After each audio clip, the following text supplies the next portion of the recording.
Kita tiba-tiba mencintai kebudayaan kita ketika budaya kita diklaim oleh negara lain.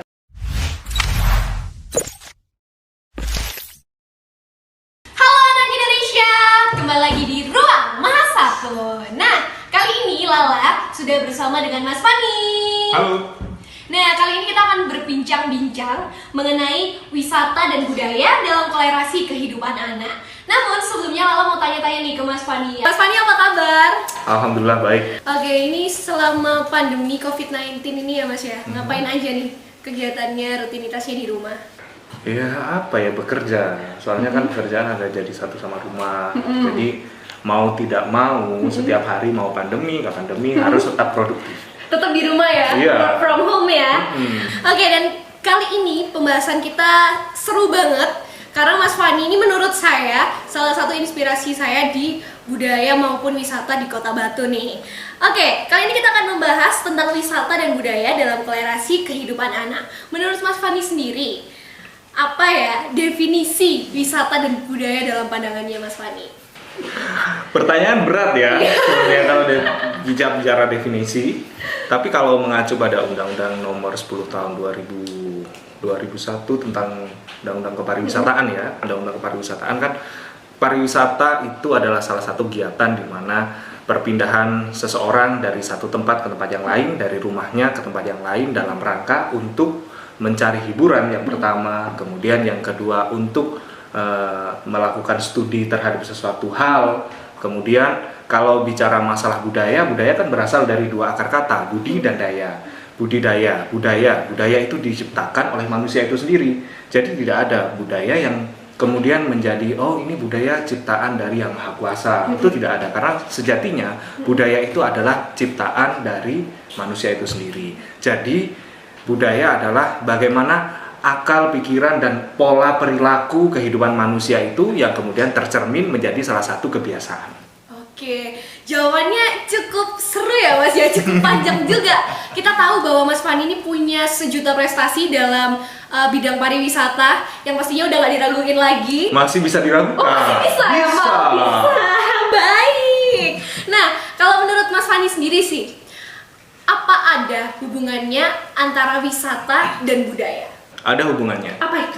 Kalau kita bicara tentang wisata dan budaya, itu adalah dua hal yang tidak bisa lepas antara satu dengan yang lainnya. Tidak bisa dipisahkan. Betul ya, dua sekali. sejoli. Satu laki-laki, satu perempuan, Baik, saling melengkapi satu sama yang lain. Jadi kalau bicara budaya itu adalah produk wisata. Wisata memerlukan sebuah budaya.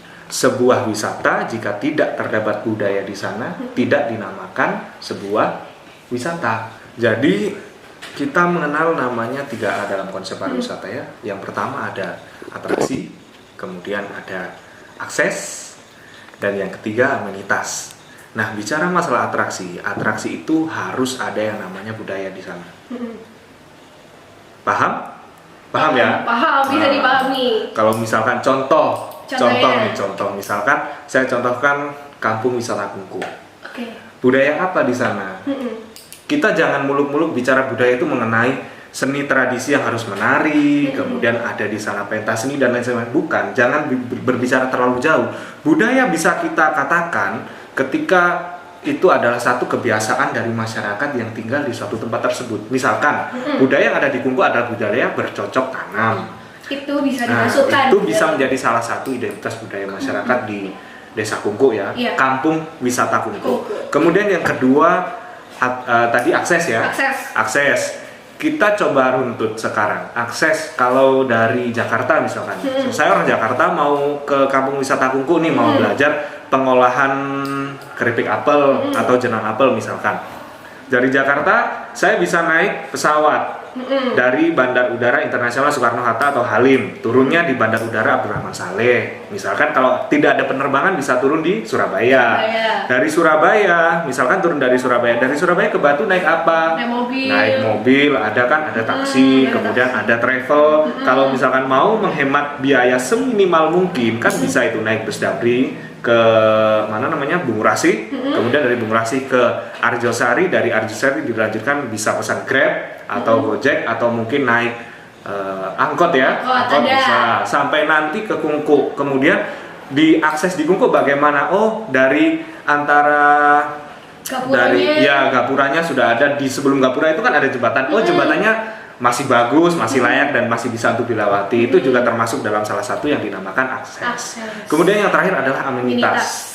Biasanya teman-teman kalau bicara masalah amenitas, kalau saya amenitas itu mengingatnya adalah ketika saya menginap di hotel, saya masuk kamar mandi, ada namanya satu tas kecil amenity kit. Nah, itu kan pelengkap.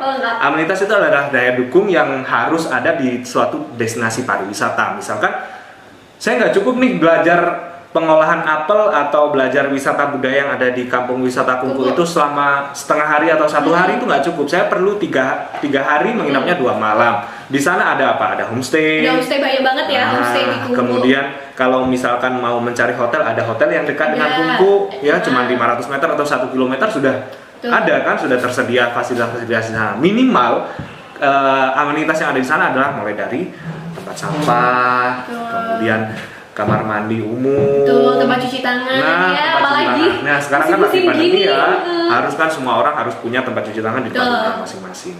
Oke, itu ya. Jadi teman-teman semuanya ada hubungannya antara wisata dan budaya, dan konsep budaya sendiri ini dirangkum dalam 3A gitu ya Mas ya, betul ya? Betul. Oke, nah kalau kita ngomongin budaya, sekarang kan budaya sudah mulai luntur di kalangan anak-anak ya. Kadang itu mereka lebih suka menikmati hiburan online daripada hiburan yang langsung kita datang ke tempat pementasannya gitu kan ya.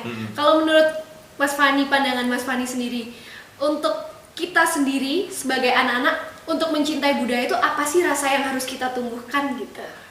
Ya, apa ya, kalau saya kan bisa dibilang orang yang lahir tahun 1990 ke atas ya, di bawah tahun 2000 ya. Ketika saya lahir di sana masih belum ada yang namanya gadget, kemudian masih belum ada akses internet yang semasif saat ini. Itu kan masih belum ada.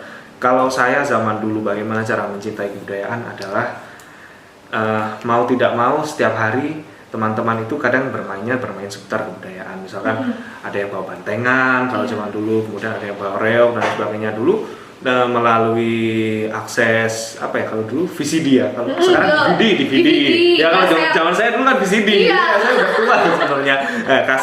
Kaset itu kan di pasar itu kan banyak tuh yang menjual kaset. Di sana itu ada kaset reog, kemudian ada kaset jaranan atau tari-tarian yang lain sebagainya. Nah itu kan bisa menjadi salah satu sarana. Nah sekarang kalau tadi Lala bilang anak-anak sekarang itu kan sudah banyak yang mulai tidak mencintai, kurang mencintai terhadap kebudayaannya.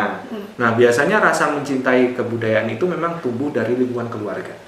Diawali dari lingkungan keluarga. Ketika orang tua sudah mau mengenalkan atau memberikan pengajaran terkait dengan budaya yang ada di Indonesia, minimal budaya yang ada di lingkungannya. Minimal ajaklah anak itu untuk bercocok tanam. Ke sawah atau ke kebun, ke ladang dan lain sebagainya. Itu kan juga salah satu budaya. Budaya apa? Budaya bertani. Kita orang Batu nggak bisa lepas dari yang namanya pertanian. Ada budayanya sendiri. Kalau misalnya kalau kita tahu bertani yang benar-benar budaya, sebelum menyemai misalkan ya, sebelum bertanam itu selalu ada budaya yang namanya itu budaya cok bakal dan lain sebagainya. Itu yang mungkin saat ini banyak teman-teman, mungkin teman-teman seumuran saya, di bawah saya itu malah nggak tahu budaya-budaya seperti itu. Nah, dari lingkungan keluarga kalau sudah tersedia gadget, pasti kalau sudah dikenalkan, oh le iki lo le ono bagus gitu, ada satu hal yang bagus yang bisa kita pelajari. Misalkan kamu coba deh bisa nari nggak ini, bisa kenal ini nggak, nah itu dipelajari. Ya kan ada YouTube sekarang, anak-anak paling suka dengan YouTube. Janganlah cuman YouTube-nya itu cuman nonton vlog, nonton vlog, tutorial. Nah, ya tutorial make up tuh anak-anak sekarang suka yang banyak ya, make up, kemudian mukbang dan lain sebagainya. Itu seperti itu harus kita minimalisir.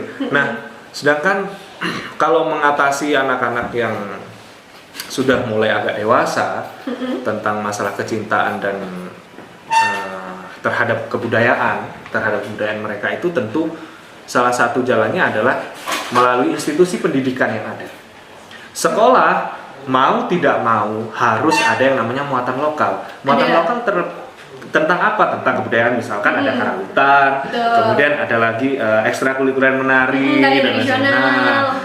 sebagai salah satu tempat pendidikan yang bersifat formal, sekolah harus tentu wajib hukumnya menyediakan sarana dan prasarana terkait fasilitas tentang pendidikan kebudayaan. Nah, seperti itu. Nah, kalau sudah beranjak dewasa seperti seumuran saya saat ini kan ya, kemarin yang lagi booming, mulai lagi banyak anak-anak muda yang cinta tentang bahasa Jawa melalui lagu-lagu Jawa. Betul. Ada almarhum Didi Kempot, Bener kemudian banget. ada lagi siapa itu? Yang mana? Yang mana? Yang di Ngawi itu? Oh, Denny Caknan. Denny Caknan. Kemudian keluar banyak- lagi Mas Dori. Iya, Mas Dodi sekarang ya dengan siapa itu Mbak Mbak Nela. Nela. Nah, itu adalah salah satu jalan untuk mengenalkan dan Betul. kembali lagi menumbuhkan rasa cinta terhadap kebudayaan. Jangan kita tiba-tiba mencintai kebudayaan kita ketika budaya kita diklaim oleh negara lain. Betul banget. Kadang kan kita udah apa ya istilahnya udah nggak terlalu nganggap budaya kita, tiba-tiba di sosial media ada negara mana yang mengklaim budaya kita terus Iya. marah-marah di sosmed. Nah. Padahal dari kitanya sendiri aja udah nggak peduli gitu loh sama budaya kita sendiri. Gitu ya Mas ya? Betul, apalagi sekarang kan ada aplikasi TikTok itu ya. Aduh. Nah, itu kan bisa sangat-sangat dimanfaatkan Bener. untuk mempromosikan kebudayaan kita. Betul Misalkan yang lagi viral apa itu? Lati itu ya. Iya. Lati itu dengan berbagai aplikasi pemindah wajah dan lain Iya. sebagainya, itu kan juga sama-sama bisa mulai mengenalkan kebudayaan itu. Mungkin dari TikTok juga kalau teman-teman punya stok habis jalan kemana yang lagi keliling Indonesia bisa tuh masukkan per scene di dalam TikToknya kalian gitu. Iya, Seru iya. banget. Oke, terus Mas, kira-kira ya selain itu apa sih yang harus kita lakukan buat majuin budaya di Indonesia, khususnya di Kota Batu? Bicara Indonesia itu terlalu luas Iya, gitu ya. Kota Batu dulu aja. Kita bicara tentang Kota Batu. Lala ini anak Batu asli nggak? Asli dong, dari kecil. Kalau menurut Lala, sandu itu budaya mana? Waduh, ini saya yang kembali ditanya ya Pak Iya, ya. kan saya nyoba ngetes Oke, waduh, berat ya. Kalau sanduk ini, kalau kita sering lihat kan dari di Batu ini sering sandukan ya. Tapi kalau setahu saya budaya sanduk ini dari Madura nggak sih? Soalnya dari bajunya, dari lagu-lagunya, bener nggak? Itu dan ada makna filosofinya tadi kan wah. Oh. Nah, ketika kita menanam sesuatu, terus Iya. kemudian kita merawat sesuatu, yang kita panen adalah hasil yang kita tanam. Orang yang menanam kebaikan tentu akan memanen kebaikan. Orang yang menanam keburukan akan memanen keburukan.